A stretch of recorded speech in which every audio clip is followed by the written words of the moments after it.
wandering man, Sir Rick. What you got going on, Sir Rick, out there in Wichita? You know what? I'll tell you what's going on here in Wichita. It's a lot cooler here than it is up there. I You bet. know, it's I think it's a high of 80 degrees. They drive safe, Dave. You know, it's like it's a vacation when I'm not with you, and you bring on a little bit of nice weather. It's like, holy cow, there is a God. It's a dream come true up there, right? Cool weather and away from Drive Safe Dave. I was kind of missing my buddy across the stadium, and then the next thing you know, with technology, it's like you're right here by my heart. Yeah, you know what? And I feel like right there next to you too. I feel loved. You're coming in loud and clear, and I feel like I feel like you're sitting right here on this. So you're the devil, and I have Jesus over here and Drive Safe Dave on this Do side. it, So do it, do it. oh man, but no. So Drive Safe. A lot of we wake up this morning to you know and I'm going to ask to producer, go ahead and go into Freightways if you can, and there's a fuel company or a fuel card company went out of business, leaving a lot of truckers stranded. That's bad news, right? In these Yeah, I times saw right that. now, I saw that. you have that going on. You have a lot of transportation news. We keep talking about it, and we talk about it because it's end of quarter. When end of quarter happens, we hear the trucking market and we hear the ups and the downs and boy, David, let me tell you something. You have Universal came out with record-breaking revenue profits last night. I'm talking like surpassing the profit per share by like 136%. So Universal's up. I mean, again, we haven't seen a trucking company yet not hit their mark and not hit it by a long stretch. Even the brokers are having a phenomenal, not even very good, but phenomenal quarters. PAM Transportation hit their numbers, came out yesterday, publicly traded company, also came out very good. So we continue to see, Dave, and again, you and I can talk and we laugh about that, but boy, for those outside of the market, you hear about fuel, right? All these fuel prices, there's not enough freight out there. The big question, I think, and the struggle that I think analysts have and people have and the market has is, well, how can these guys make money with all of this bad news? Well, I think, and Rick, I think we've proven it, we've demonstrated it, we've shown it. There is freight out there. There is freight out there. In fact, year over year, if you just take out that anomaly of last year, we're actually more freight running right now than we have this time in the last 5 years. This Yeah. is actually this would be a record year if you didn't have last year in the mix.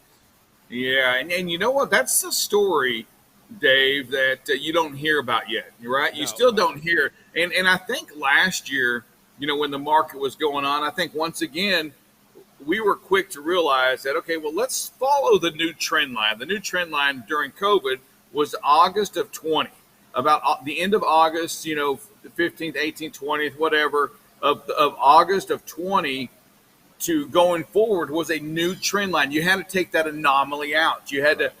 to forget the old rates, forget that, well, how can these carriers want a new contract rate of this? It's always been this. The market was jacked up. And now, Dave, we're kind of going back into a normalization per se, going back to pre-COVID, and the market is significantly higher than it was before. And my gosh, I just think that people are missing that side of the news. They're just hearing doom and gloom, and I get it, doom and gloom compared to last year. Right. But we had, Exactly. Yeah, freight exactly. would have to go down another 30% for it to be where it was every other year. Yeah, and by the way, I think demand, and also, Rick, demand is still up. We wouldn't see record ships again piling up on the East Coast, in the Gulf, and out in the West Coast. It's up 66%, the staging, the waiting out there. There's freight waiting to get on shore that can't even get on shore right now because the demand is still pretty high. Yeah, I mean, again, I'm going back looking. Demand just jumped up again yesterday. It's well above that 12,500 mark. Yeah.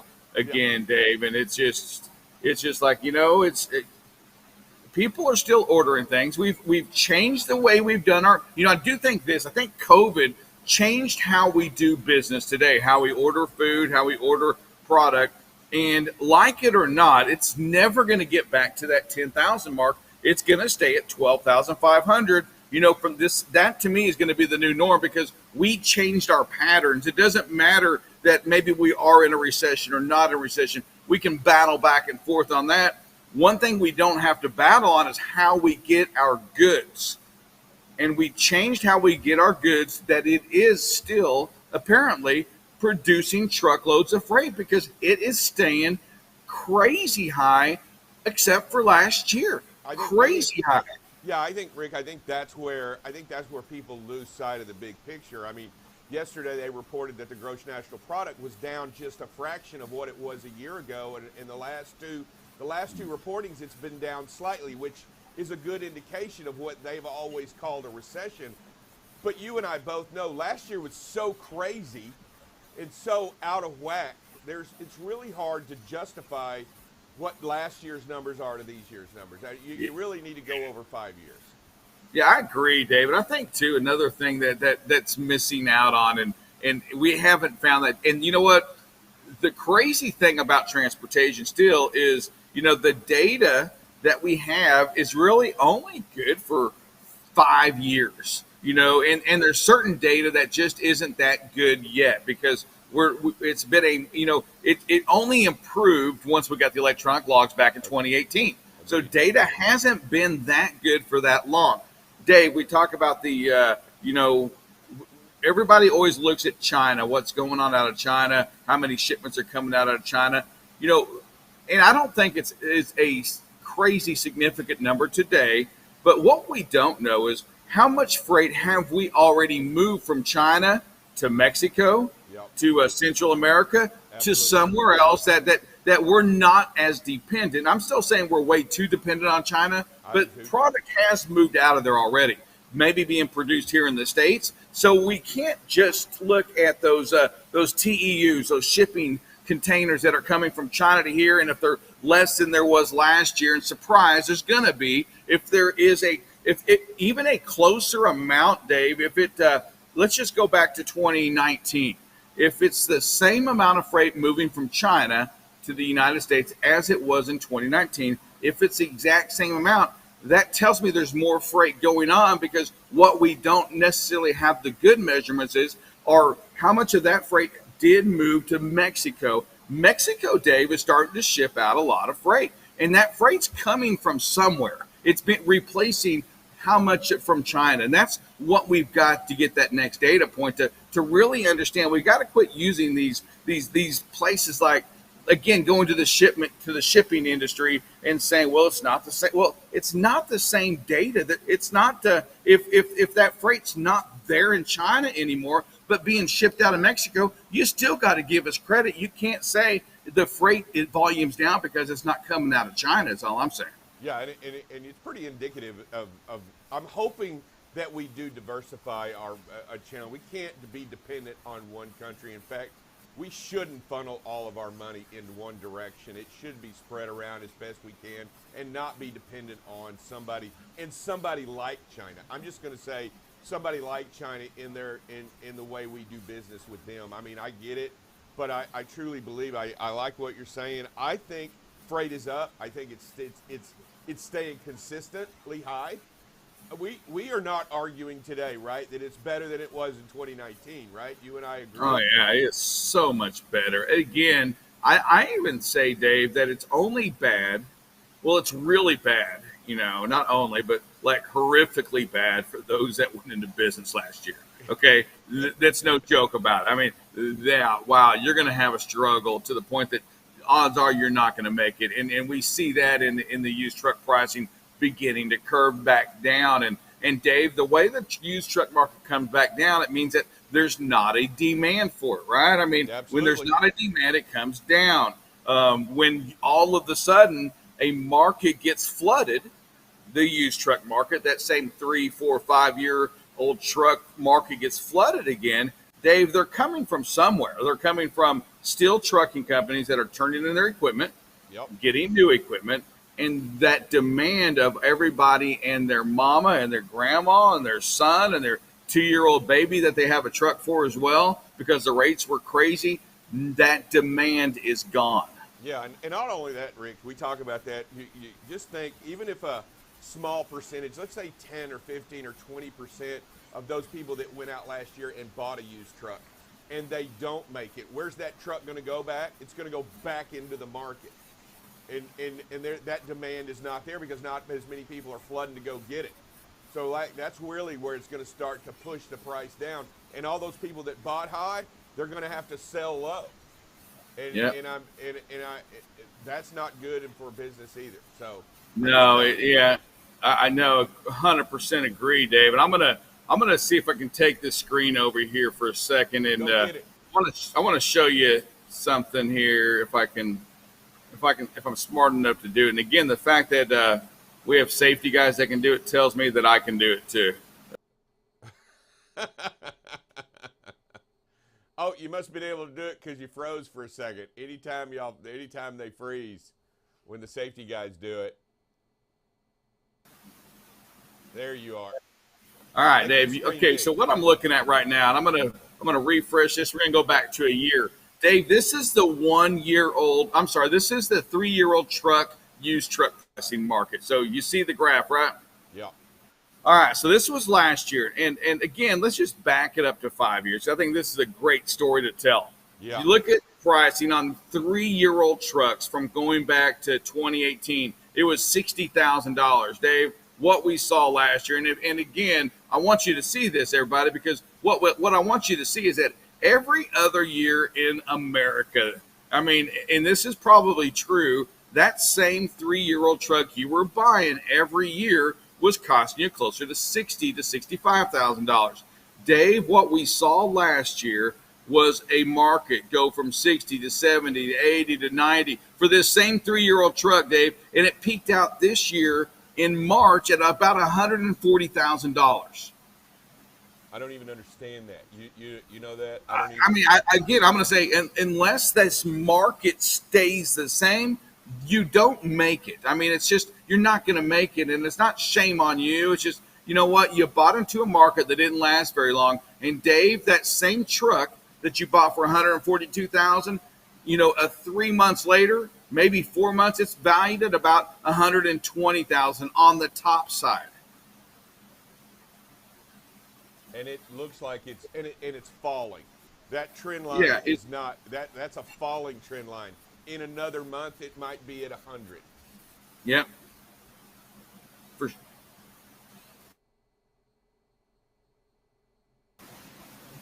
Yes, for sure, David. Are you there? Yeah, I'm right here. All right, sorry about that. Yeah, so I mean, that graph, when you look at that graph from that 3-year-old truck, and it tells the same story of the 4-year-old and the 5-year-old truck, just different numbers on that. That increase, Dave, to think that every other year we were paying $65,000, and for whatever reason, that market last year, and we know why, because there was no equipment. You know what? The rates got high. We saw the shipment count. We saw the rejection count. That spot market was insane. Dave, you could go out last year and buy that same 3-year-old truck for $140,000 and make money. Fuel was considerably lower. But guess what? Those days are done. Yeah, I agree. And they're not coming back. I don't see that. That is it. I think all of this was a glitch in the system, right? I mean, it was like a glitch in the matrix, as they like to say. Yes. It went out of whack. I mean, that trend line that you showed of the trucks is indicative of the freight. Is the same line, same one now of the fuel. It's the same one. What's going on, that curve? That is very indicative of the market that we're in. I do believe we're coming down a little bit. But the demand for goods hasn't really changed over the last 3 months. No, but it hasn't. And again, Dave, I still think that, boy, what a supply mess that we're in right now as a country right now. We still are struggling with the chip problem, right? We just, matter of fact, Biden, and, there's a new it got approved by the state or by the Senate or whatever yesterday. It's sitting in for Biden to sign it for a lot of money to go to the chip companies here in the United States. Intel Absolutely. being the greatest one. That's going to take. We've got to get this chip problem figured out. It's affecting a lot of things. Even the computers. Boy, that segment. Talking about a market that's been just driven down, the computers. Anyway, Dave, we've got to be quick to recognize trends. Trends in all that we see, all that we do. Right now there's, warehousing, and you just think about warehousing in general. Last year we built across this country, more warehouses came up, and we're still at like a 3% vacancy in the warehousing industry. So 3% of these warehouses are vacant, and you're like, my God, there's not as much freight moving. Well, here's the deal: is that you still got to remember is that all that freight that came in last year, hey, guess what? It's got to go into something. And when it's not moving, Dave, it's going to have to either stay in storage, which gets expensive, or goes inside of another warehouse or continues to fill those up. I would say this, if you're waiting for some sales to happen, this is the year to do it. Walmart, Target, they're going to have to empty out some inventory, Dave. And again, I'm not a stock person. I just use some common sense. It just tells me that, boy, they're offloading, all of these retailers are offloading, are going to have to offload some freight, some product, I guess, to America. They don't call it freight, but they're offloading product to, across this country this summer that cost them record money. They're going to lose their tail when it comes to what they're releasing. Dave, all this freight, all of this product, again, I'm sorry about clothes and everything that they're going to put on sale.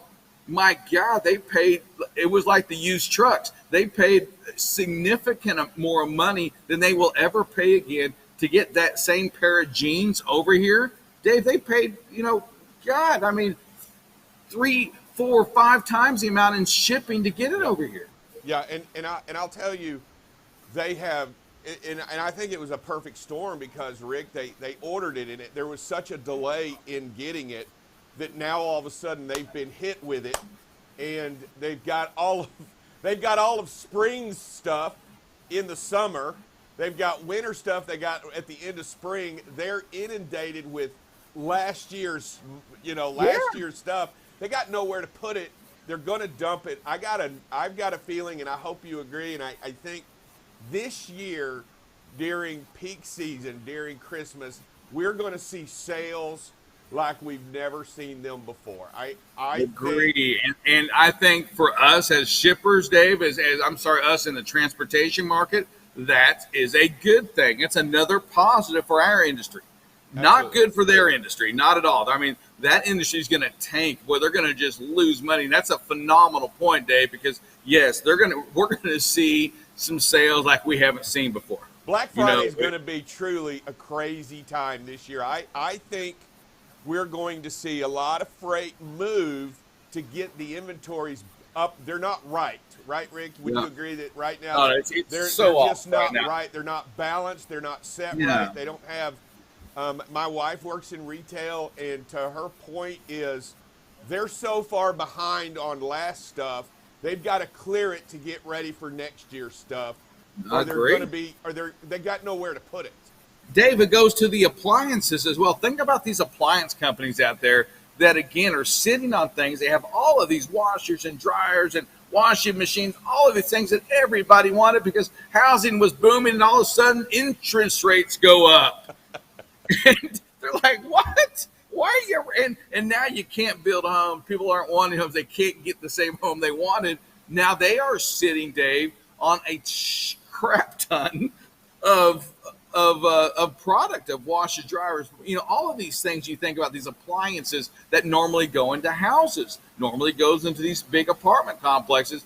And Dave, now they're going to have to do the same thing. They paid significant amounts of money to get that same product here.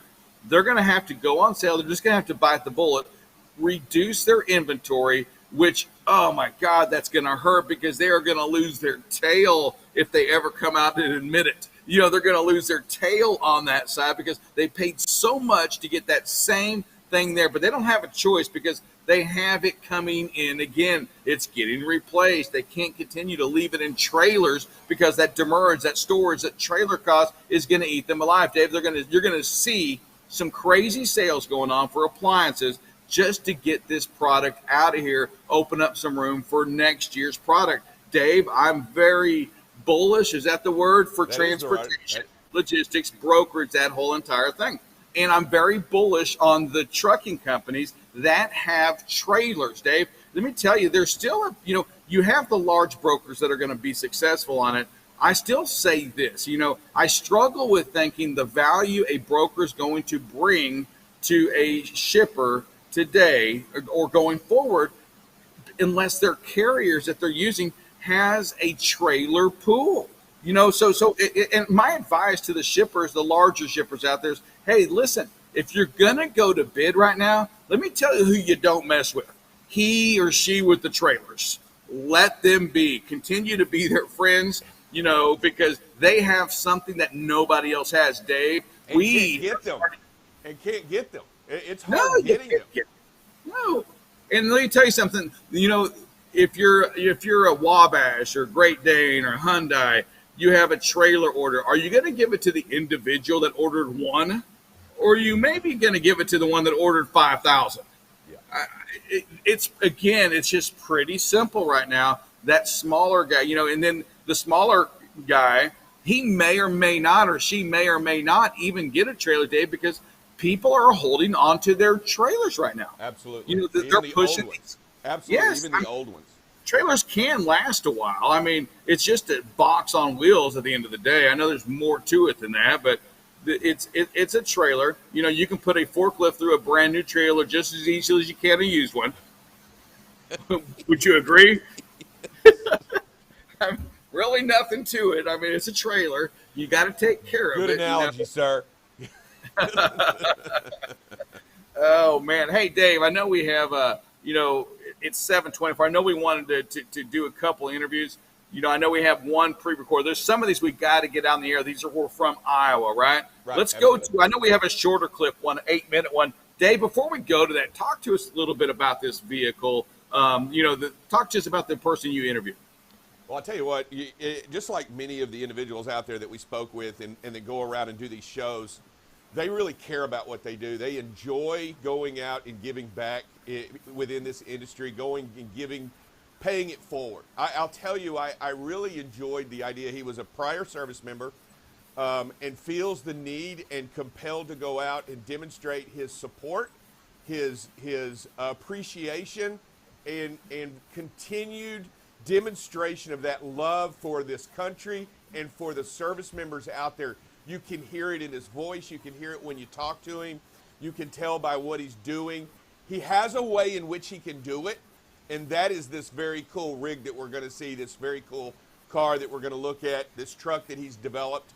And it's pretty ingenious because, Rick, when we were there was always a crowd around this vehicle talking to this guy. Kids, adults, you name it, they were always interested in this vehicle. And I really enjoyed not only, and I'll tell you, the greater story is not the vehicle, it's definitely the person that we talked to. I found joy in not only looking at the ride, but the whole story behind the ride. And you'll get to see that in this interview and enjoy a little bit about who we met.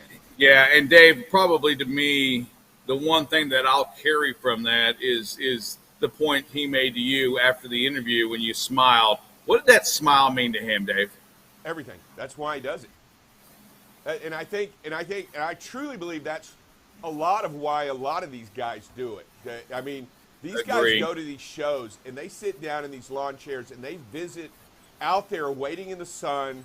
They polish those rigs. They polish these vehicles they won't even let a water droplet stop them. They'll make sure they're shiny, clean, and ready to go.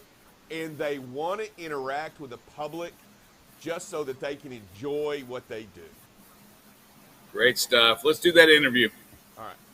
Hey, this is Drive Safe Dave out here at the Trucking Jamboree. I'm here with Tim Fight in front of his beautiful truck here that celebrates and recognizes the U.S. military. Hey, Tim, tell us a little bit about this truck. I decided to do a tribute truck for the military, and I just started throwing things around a little bit, and I came up with this idea, so I went to Flint, Michigan and picked up a donor truck. A Mack? No, a Dodge 1-ton chassis cab truck from Flint, Michigan, drove it home in January with no heat. Right. And then I stripped it all down, sold the cab and everything for $2,000, and I got $1,000 into the running gear. And then this is a Mack RB model Mack that I got out of a junkyard for $1,100. There you go. And then the tires are from South Dakota. Everything, 90% of this truck is all junkyard stuff. Which is good stuff. Yes, this is a super rat rod. It's good stuff. You know what? Let me just tell you. Number one, it is an eye catcher out here, and as we're out here talking about it, and we're talking about this truck has actually made national news, hasn't it? Yes. Why don't you tell us about that? This truck here is the governor of Minnesota was actually driving down the freeway and pulled up next to me and was waving his hand and showing thumbs up, over this truck. And this truck is, we've been to Fort Carson with it, we've been to Vegas with it, we go to all military bases. Right, I got you. To honor the troops. We even go to Navy, Air Force bases. And we stay on the Air Force bases and the Navy bases and the Army bases. We just went to Daytona for the turkey run, and the truck, they did a magazine shoot on it. Which magazine? Magazine is Diesel World magazine. So you can get that, and you can read all about what you do and a little bit more in detail about the truck, right? Yes, it's an August edition. It's got a blue truck on the front cover, but it's got the centerfold of my truck in there. Let me tell you, it's got some pretty cool stuff back here. Let's walk back here on this fifth wheel. You got this flagpole. I want to make sure everybody sees this. Not only does it have the stars and bars on it, but it's also got the POW and MIA flag. Yes, my father-in-law got me the steel and stuff, and I went and got a kingpin from Blame Brothers in Minnesota, and I welded it up. And that's the flagpole that's at my front door 365 days a year if I don't have it on my truck. Oh, okay, good. So I got you. So it goes up to 30 feet. So you can telescope it up even higher than what it is. Yeah. Are you running down the road with it like this? No, we lower it down to the point right there where they double stack. And it's about 12'6". Do you pull the flags off of it before you pull it? No, I leave the one flag on it, the American flag. Okay, good. Nice. Yes. And you've had nothing but, I'm just going to say, I bet you've had nothing but great response from the American public and truckers out there looking at this vehicle. Oh yeah, they love it. I judge my work by smiles. When people look at it and go, "You're sick." Yeah, absolutely. And the kids love it, and I've had kids in wheelchairs sit inside it and stuff like that. But when they walk around the back and they read the license plate, that's when they start laughing. Yeah, you know what? It's a great tribute vehicle. It's fantastic. What are your plans coming up in the near future? I know you're doing the Trucking Jamboree right now. So are you headed anywhere in the near future? We're going to another truck show.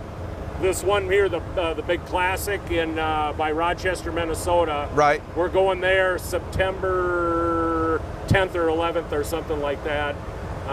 We got a big show there. So what's driving you to do this? I mean, I get the beautiful truck. I get you turned this junk into a work of art, right? Yep, Basically, yep. right? Oh yeah. You turned it into a work of art. What drives you to want to do this for the military? What drives you? It's a big honor being accepted into the military, right, and the military family. If most of the time people don't understand about being in the military, they take you in like a family. Right. It doesn't matter if you're a Marine or Navy or anybody. They hold a little bit of grudges, but it's don't mess with them. We can mess with each other. I know, but don't mess with them outside the military, right? I used to haul Pershing 2 missiles, nuclear weapons. Right, I got you. I used to be in field artillery. I was. By the way, Transportation. that means he's truck driving for the military. Yeah. I want you to know that. What's that MOS? 64 Charlie. 64 Charlie. That's a truck driving MOS out there. Just so y'all know what we're talking about. Oh yeah.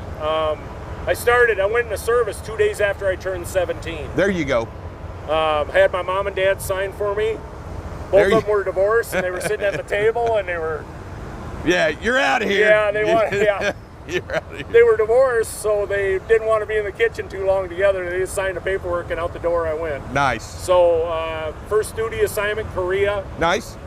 Fort Carson, field artillery. Then went to Persian missiles, 56 Field Artillery Brigade in Germany. Nice. And then I went to the. Where in Germany was that? Wait a minute. Where was that at? Is that in that's? Swedish Kommune, Germany. Swedish Kommune, Germany. Yeah, which is south of Stuttgart. Okay, I got you. And then we supplied. I was in service battery, so we supplied both nuclear companies in New Ulm and Heilbronn. Well, I'll tell you what. Number one, I want to first thank you for your service. Thank you. Number two, I want to thank you for the opportunity to check this vehicle out, because this is first of all, my wife. I'm just going to be honest. My wife wouldn't ride this with me. I mean, I don't think she would. I mean, but I love this truck. This truck is a beauty. Okay, the seats inside. Yep. All my cars have had aluminum bomber seats. These are heated and air conditioned. Oh, seats. Now you're talking. Genuine leather, swivel, and they're 8-way adjustable. Now she's in. She's in. Right. Yeah. You know what I'm saying? Now she's in. I bought them just for that lady there. Oh, your wife? Yes. Do you let your wife drive your truck? She won't drive a stick. She doesn't know how to drive a stick. Oh, okay.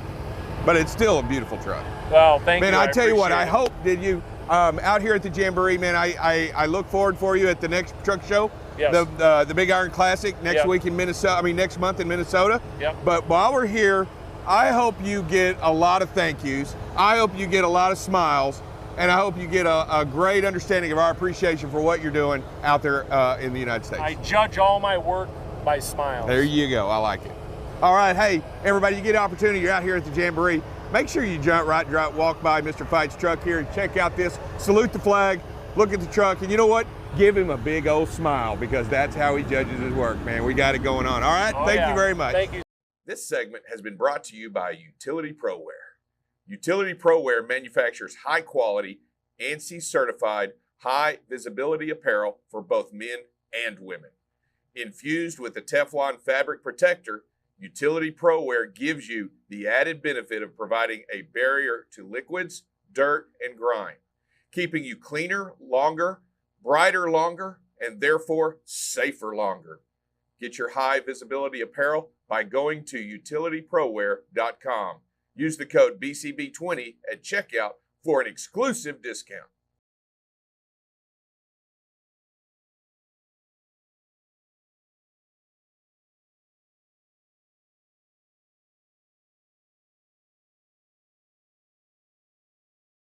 Hey, welcome back to BCB Live, the safest station in the nation. You got Double Check Dale here on this beautiful Friday morning, last day of the work week.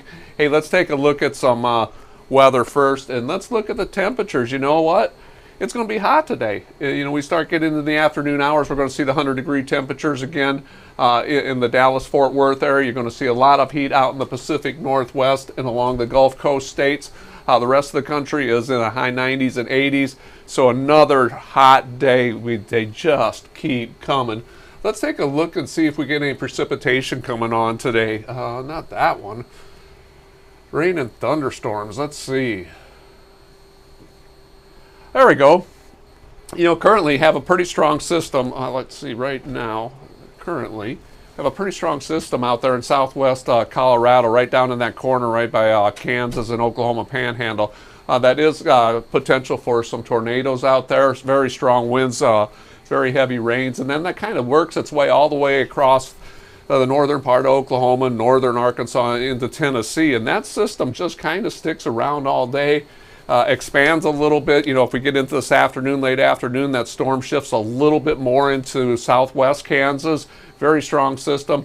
It starts to intensify a little bit over here in Tennessee, and then in West Virginia we see a real strong cell up there just south of the Pennsylvania line and into Virginia coastal areas. That storm picks up a little bit this afternoon. As we go into the evening hours, that storm in Kansas is very persistent, is still there. Very strong thunderstorm up there in southwest Kansas this evening around 9-10 o'clock. The one up in Virginia seems to have weakened a little bit and gotten a little bit smaller. And as we go into the overnight, that storm in Kansas just really sticks around and moves a little bit to the east, but it is a very strong storm. So if you're up in that area, the Kansas-Oklahoma border this afternoon, this evening, you're going to see some very strong storms. There'll be some higher winds associated with that. Some local flash flooding could happen with that. That's really what's going on in weather today, because the winds are really non-existent. There are no areas forecast where we're going to have really strong gusts, and so, you know, we got a nice calm day. We got another nice hot day coming in for everybody, and that's it for weather today. We'll come back and talk a little bit of safety. I got one question. Yeah, have a question. What's going on here? A little bit of a tropical storm out there, but you know, it's moving this way. Can we get some of that over here? Yeah, can we pull it up here? Some of that rain. Hey, I was talking to a driver up in Oklahoma City yesterday morning. It was raining up there, and he tried bringing it down, got it about as far as Norman, a little bit south of Norman, and he said it unhooked from the truck, and he couldn't get it any further south. So rain is pretty scarce in this area. Let's take a short break.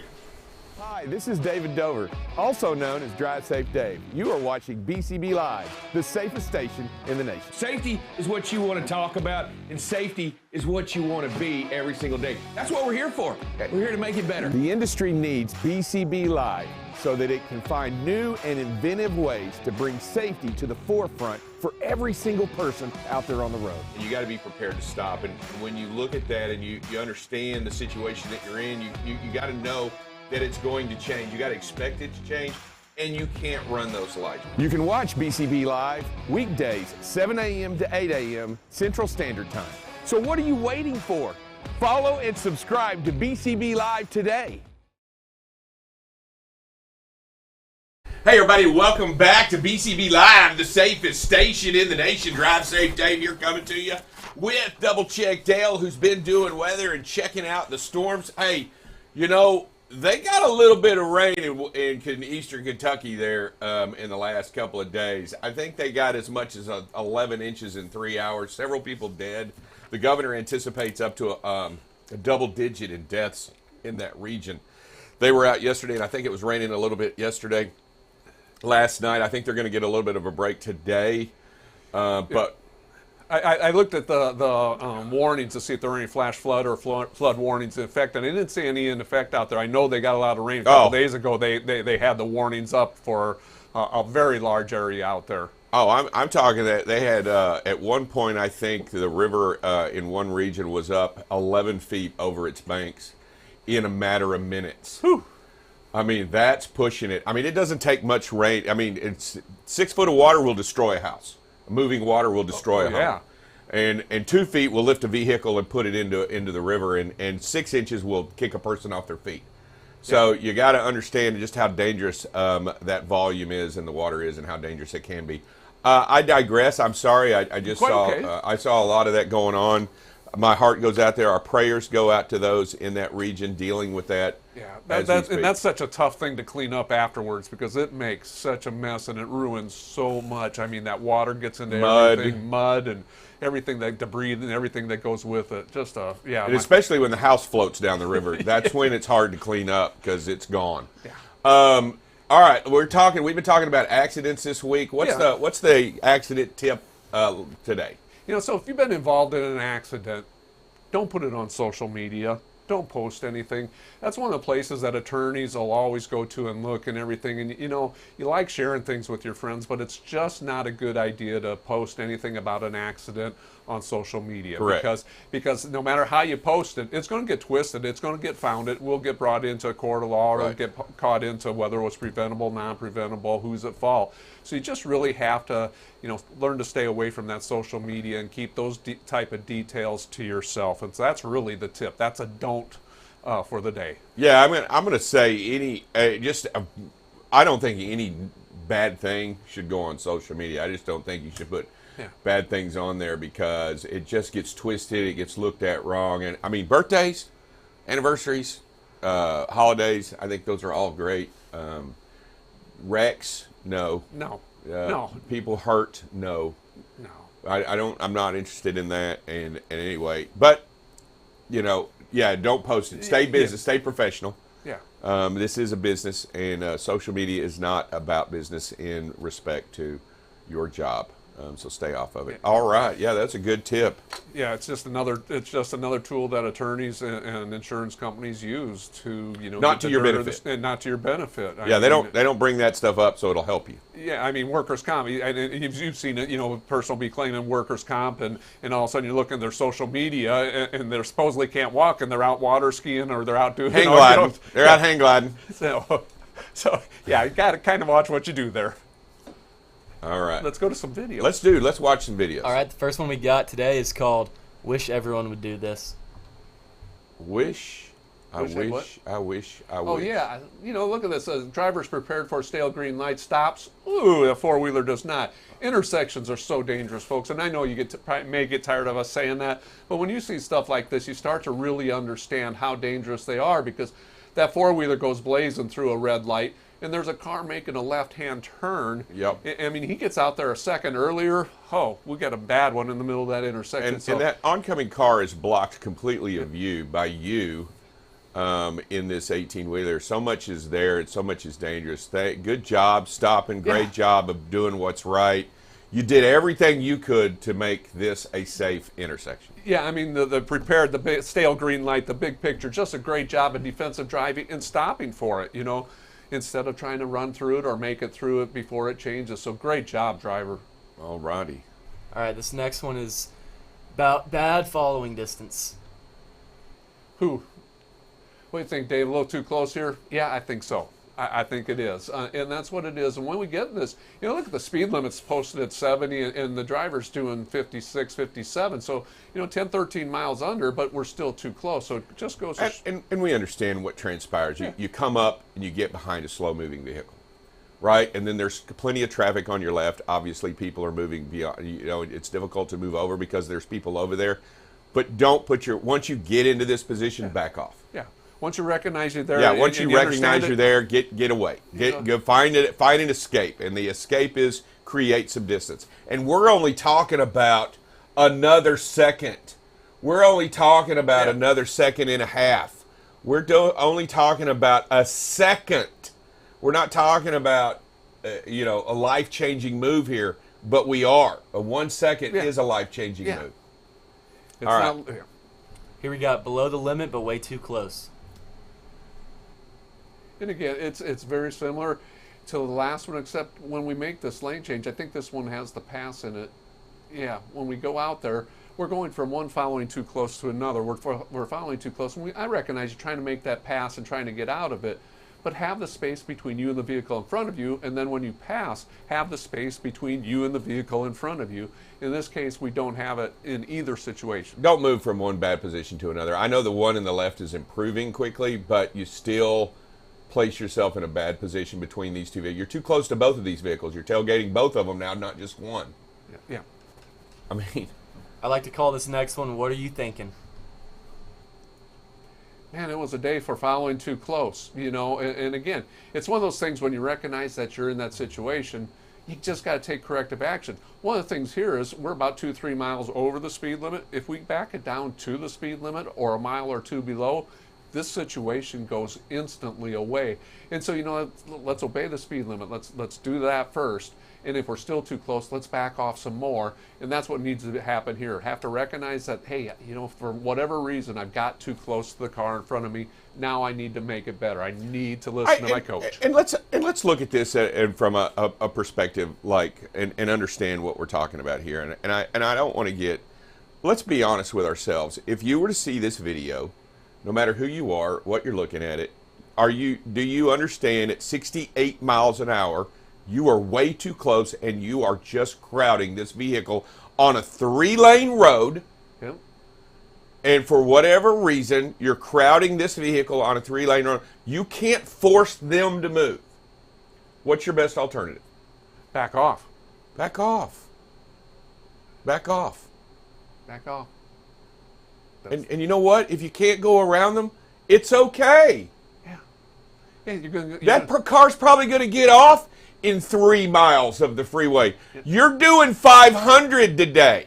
And if you're 2 seconds or 3 seconds or 4 seconds behind him, you can still drive this speed. Just don't close that space up. Just slow it down to get that distance, and then go to the speed you need to keep that distance. Yeah, you got to realize, and I tell you what, if you watch this video and this, we all agree this is way too close. Yeah, I think we do. All right, let's go. And we got one more video for the day, and this one is just called Back Off. Well, there's a couple things that's going to happen in this one, and we're too close. Okay, and I get it. We're trying to close that distance, and we're going to make a pass. Couple things. We can't make a pass here. No, you can't. Double yellow. I mean, Yeah, that's like a stop sign. It's there for a reason. It means don't do it. Double yellow, don't pass. And yet here we are, pulling out there, closing the distance, and then pulling out to make an illegal pass. And we just can't have that. That's just so unsafe on so many different levels. And you may think you have a great line of sight, you got plenty of vision, you have plenty of time to do it. But if you did, those double yellows wouldn't be there. And I'm just going to tell you that once you commit this act, it doesn't matter if a car falls on you off a bridge. You shouldn't have been there, right? It doesn't matter if anything bad happens in this moment. You are 100% in the wrong, and you've made a clear and present decision to break the law. Yeah, and to put yourself in a very unsafe. Yeah, and what you're doing is you're placing yourself and everyone around you at risk because you're breaking the law. Yeah. And that has nothing to do with being too close. That has everything to do with putting yourself in jeopardy. It's about decisions. It's about choices we make. It's about what our values are. And at that point, your value is not life because you're too close, and then you're jumping out and breaking the law. And that's just, those are decisions. Those are your choices. You just got to change how you think in situations. Take yourself out. And look, here's my deal on this. When you do prepare to pass, right, you ensure there's a couple of things that you want to make. Number one, you want to make sure it's clear. Yep. But number two, and I know every professional driver out there will tell themselves immediately, they'll look and see if it's a passing zone. They don't do that by accident. I mean, you know. Yeah, well, it's not. You can't say, "Hey, I didn't see it," yeah, or "I didn't notice the two bright, solid yellow lines," or "They weren't there the last time I drove this road." Yeah, no, you can't do that. I mean, there's a few things that you're going to do when you move into the oncoming lane, and a few of those things that you're going to do is ensure that it's clear. Yep. And that it's safe to do so, and that it's legal to do so. It's legal to do so. And you're going to do those things, and it's not even so. You didn't just miss it, right? You and I agree. You didn't just miss it. You can't say, "Well, I didn't see it." Yeah, because it's pretty ongoing, and it's been ongoing for a while. And as a driver, and as a professional driver, and anybody out there, it's what you look for. Yeah. And you look to see if it's a passing zone, and you know instantly and full well, as you watch this video and as you look at this video, there is no question in my mind. You know this is a no passing zone. Yeah, none. None as a professional driver. So you've committed. So now you're going to do everything you can. Now you're going to speed to try to get around him. Now you're going to, probably cut him off too short. Now you're going to do all of these things to get out of that lane quickly. And I'm telling you, it's not you're setting yourself up to fail the minute you decide to break the law. Yeah. Right? Absolutely. Absolutely. And if the next car you meet is a trooper or law enforcement, now you're getting ticketed. And it's not just about the ticket, right? I get it. It's about safety. I mean, it starts with the safety thing. It starts with the mindset. The reason you get the ticket is because you're doing something unsafe. So as we watched the videos today and we talked about them, the guy that stopped at the intersection on the stale green light and came to a complete stop and provided the safe intersection for all that was going on there. Kudos to doing the right thing here. We don't just show the bad, we also show the kudos. This right here is everything this driver could do to ensure that this intersection is safe. Yep. Doesn't enter into the intersection on a yellow. Does not speed up to get into the intersection on a yellow. Does everything to know that you don't enter into an intersection on a yellow. And I tell you, kudos to this. This is thinking outside. This is thinking this is driving and thinking and doing and making great decisions. The other ones we saw today were basically too close.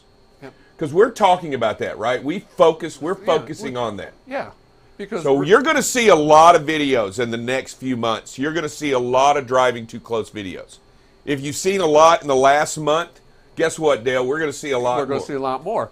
You know, the good thing is we're starting to see them where we're starting to see where the drivers are getting into that situation, recognizing it, and starting to back off. That's a joy to show one of those. Is, hey, I recognize the situation I'm in, and I take that corrective action and back off. That's what we want to see, but unfortunately we're still seeing too many where that's not the choice being made. Yeah, and I'll tell you what, we're going to continue to talk about, we're going to continue to make it a main focus of topic of conversation. We're going to continue to bring that at awareness because we want everybody to create a little bit of distance.